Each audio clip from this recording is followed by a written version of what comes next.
我清楚的知道，中东的目标用户从来不是我们这些稍微懂行一点的玩家，而是主打低端市场，尽可能的去吸引圈外人。他们的逻辑是优先考虑价格，其次是外观，最后是可动。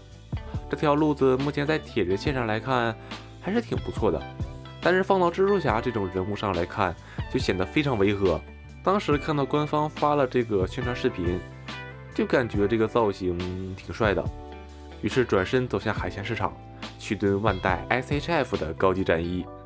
但是之后又看了其他博主的视频，就有点心痒痒，抱着试一试的态度就买了。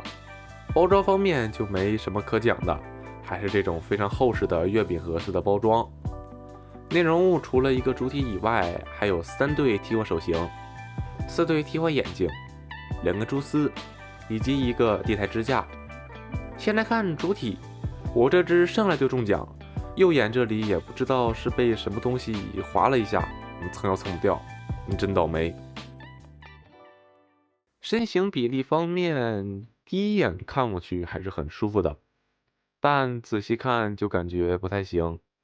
中东就像是抻面条似的，把四肢啊整体都给拉长了，就感觉有点怪，过于修长了。而且比例上说是自己是1:10，但实际上已经快要比他们自家同比例的铁人高了。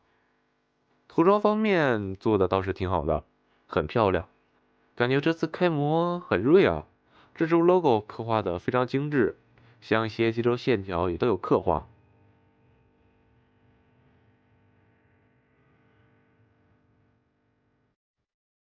可动性方面，抬头、低头、左右转头，手臂平举、手臂弯曲，肩部有延伸关节，腰部向前弯腰、向后弯腰，腿部有下拉关节，腿部前踢、后踢、侧踢，膝盖弯曲，脚部这里要向外拔一下。可动性是真的算不上好，您可是蜘蛛侠啊，Spider-Man 啊，多切几个关节很难吗？像手臂这里加个屏障关节，真的会好很多啊！一个高敏捷鹰形愣是被中洞镶轮椅上了。配件上蛛丝是只附属了2根，那短就短点吧，但这个数量是不是少了点？你的钢珠2.0还附属了4根蛛丝呢，而且射蛛丝的固定方式是很迷的，蛛丝下面有一个凸起，一看就是要插到某个洞里面。像以往的产品就是在手型上开个洞，之后把蛛丝插进去。而到了这款手型上就没有洞了，而蛛丝还是有这个凸起。我现在只能是在这个球冠这里把蛛丝给夹住，还有点不稳。可是，在官方自己的宣传视频里面，手型是有这个洞的。就算你是为了美观，不射蛛丝的时候手里有个洞很丑，那你应该多给一对手型，或者说换一个蛛丝固定的方式，而不是让人在这里比划半天，自己怀疑自己。我自己是搞了一个这种自制蛛丝，像铁丝似的随便掰，玩起来挺好的。眼睛替换是通过磁吸，这点还是很不错的，玩起来很方便。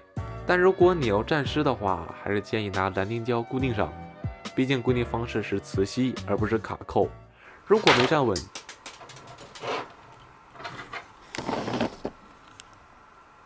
就是这样。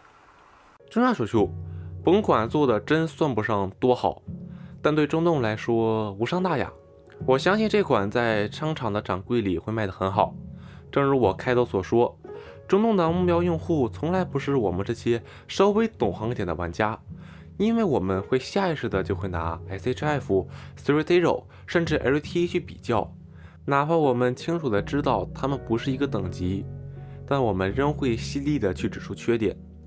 除此之外，大家已经不止一次的去说，愿意让中洞提高一点售价，修复一些地方，尽可能的把产品做得更完美，但他们并没有这么做，还是待在自己的舒适圈里。倒也能理解，毕竟在这个圈里，中洞的竞争对手只有自己。但就这样的话，真的好吗？哪怕去尝试一下呢？哪个企业不是在一步步试错中成长，对吧？那好，以上就是本期视频的所有内容了。你的130还是对我创作有帮助。那我飞虎，我们下期视频，拜拜。